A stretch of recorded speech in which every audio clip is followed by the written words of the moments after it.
हम शिक्षक एक अभिभावक के रूप में उनका मार्गदर्शन कर रहे हैं कि वो लॉ एंड ऑर्डर भी मेंटेन रखे, बीच में कोई आके उनके भीड़ का गलत फायदा ना उठाए। तो 2.0 में क्या है कि कोई राजनीतिक हस्तक्षेप हम लोग होने नहीं देंगे और ये 2.0 आंदोलन री एग्जाम लेकर ही लौटेगी। आज भी सारे बच्चे जा रहे हैं गर्दनीबाग धरना स्थल और शांतिपूर्ण ढंग से धरना करेंगे और पूरी तरह से रूल ऑफ लॉ को ध्यान में रखते हुए, और सरकार से भी कहते हैं, बीपीएससी से भी कहते हैं, आप भी रूल ऑफ इक्वलिटी का ध्यान रखिए। और यह आंदोलन 2.0 है। इसको हम लोगों ने 2.0 नाम इसलिए दिया है क्योंकि पिछला जो आंदोलन था उसमें सरकार का आरोप था कि इसमें राजनीतिकरण हो गया है। तो अब ये आंदोलन जो हम लोग कर रहे हैं ये बिल्कुल रूप से, एकदम शुद्ध रूप से छात्रों का आंदोलन है। हम शिक्षक एक अभिभावक के रूप में उनका मार्गदर्शन कर रहे हैं कि वो लॉ एंड ऑर्डर भी मेंटेन रखे, बीच में कोई आके उनके भीड़ का गलत फायदा ना उठा ले। तो 2.0 में क्या है कि कोई राजनीतिक हस्तक्षेप हम लोग होने नहीं देंगे और ये 2.0 आंदोलन री एग्जाम लेकर ही लौटेगी। क्योंकि पिछले बार ऐसा हुआ था कि कुछ पॉलिटिकल पार्टियां थी, वो ओवरटेक कर रहे थे, वो बीच में घुस गए थे, जिसके कारण छात्रों को भी परेशानियां झेलना पड़ा। तो क्या इस बार कोई पॉलिटिकल पार्टी? इस बार हम लोग किसी पॉलिटिकल पार्टीज को एंट्री नहीं दिए हैं। ये शुद्ध रूप से हम छात्र और विद्यार्थियों लोगों का आंदोलन रहेगा।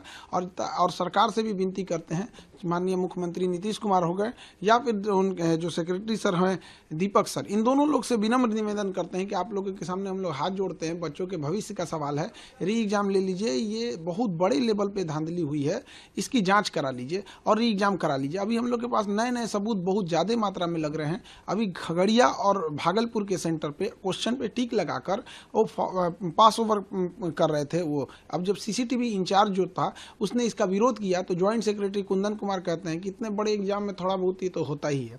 इसके अलावा सिवान का एक कॉलेज है जिसका हम लोग नाम हाईकोर्ट में बताएंगे, उसमें ब्लू कलर का बेंच लगा हुआ है, लंबा सा हॉल है और उसमें 35 मिनट एक्स्ट्रा टाइम दिया गया है। मोतिहारी का एक कॉलेज है जिसमें रूम नंबर 20 और 35 में वॉशरूम जाने के बहाने एक बच्चा उठता है और उसके जगह पे जो दूसरा बच्चा आता है वो दूसरा रहता है, चेंज हो जाता है, कैंडिडेट चेंज हो जाता है। तो इस तरह की जो बड़े बड़े धांधली हुई है इसकी जांच करा ले सरकार। और गया और नवादा के ना डीएम का कोई रिपोर्ट आया, ना ट्रेजरी इंचार्ज का कोई रिपोर्ट आया जो इस बात की पुष्टि करता है कि जो हम लोगों ने आरोप लगाया था, जो सबूत ढूंढने में 2 महीना समय लगा, वो बिल्कुल सही सबूत था। आप कह रहे हैं कि धांधली हुआ है, लेकिन बीपीएससी तो कह रही है कि कुछ हुआ ही नहीं। बीपीएससी ही मेन कल्प्रिट है। दुनिया का कौन चोर कहा है कि हम चोरी किए हैं? उस हिसाब से न्यायालय नहीं चलती है। हम लोग के पास प्रॉपर सबूत लग गया है। वो तो कहता था कि नॉर्मलाइजेशन का नोटिस भी नहीं देंगे। नोटिस दिया कि नहीं दिया? वो तो कह रहा था बापू परीक्षा परिसर वाले सब उपद्रवी हैं, दोबारा एग्जाम लिया। इतना झूठा है, कहता है कि हम नॉर्मलाइजेशन नहीं करेंगे। अब 22 सेंटर पर दोबारा एग्जाम लेकर नॉर्मलाइजेशन थोप दिया। इसका कोई, इसकी मिली भगत है सब कुछ। आप 13 तारीख को परीक्षा लेते हैं उसमें 6% रिजल्ट होता है और 4 जनवरी को परीक्षा लेते हैं उसमें रिजल्ट हो जाता है 19%। हम लोग पे कितना केस मुकदमा किए, कितने एफआईआर किए, वकीलों का चक्कर लगा लगा के हम लोग परेशान है, कोर्ट का चक्कर लगा लगा के। और प्रशासन का यही रवैया रहा तो अब हम भी वकालत करने जा रहे हैं। अब अपना केस खुद लड़ेंगे। 5 गो 7 गो एफआईआर करके रख दिए हैं लोग। जिसको देखो एक उधर से नोटिस थमा देता है, एक इधर से नोटिस थमा देता है। राजनीतिक पार्टी वाले भी धमकी देने लगते हैं कि एफआईआर होगा। तो हम तो एक चीज देखे हैं, एफआईआर से हम लोग नॉर्मल साधारण व्यक्ति डर जाता है, लेकिन वकील लोग एफआईआर को बहुत अच्छे से हैंडल कर लेते हैं। तो अब हम भी जा रहे हैं वकालत करने, क्योंकि सरकार का अगर यही रवैया रहेगा, आयोग का यही रवैया रहेगा तो डेली डेली उठाना रहेगा केस मुकदमा, तो उससे अच्छा कोर्टे में बैठ के आदमी अपना केस खुद लड़ेगा। अब आप शिक्षक के साथ साथ वकील भी बनेंगे? अब वकील बनने जा रहे हैं हम। अब डिसाइड कर दिए हैं कि अब इस साल से हम वकालत करने स्टार्ट कर देंगे और उसके बाद अब धीरे धीरे, चूंकि वकालत बड़ा लंबा प्रक्रिया होती है, बहुत जटिल प्रक्रिया है। भारत में वकीलों की कोई कमी नहीं है, एक से एक विद्वान वकील है।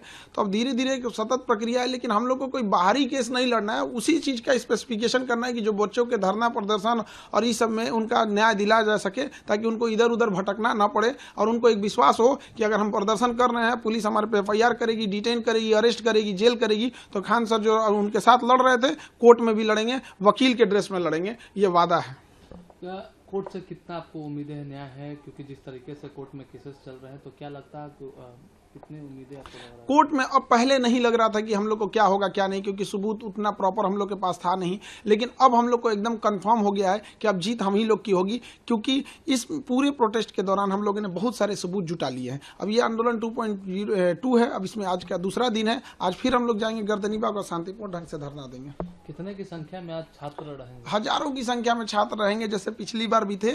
और छात्र जो है सीरियस स्टूडेंट है, ये सब वहाँ बैठ के शांतिपूर्ण धरना देंगे। और जो पहले ये कहते थे लोग कि मुट्ठी भर बच्चे हैं, कुछ लोग मजाक उड़ाते थे, आज वो सब कहने लगे हैं कि अब तो री एग्जाम होके रहेगा। जो अधिकारियों का ग्रुप था, इवन बीपीएससी के जो लोग थे, वो कहते थे कि अब री एग्जाम को कोई मतलब नहीं है, लेकिन अभी क्या है कि वो लोग भी कहते हैं कि अब री एग्जाम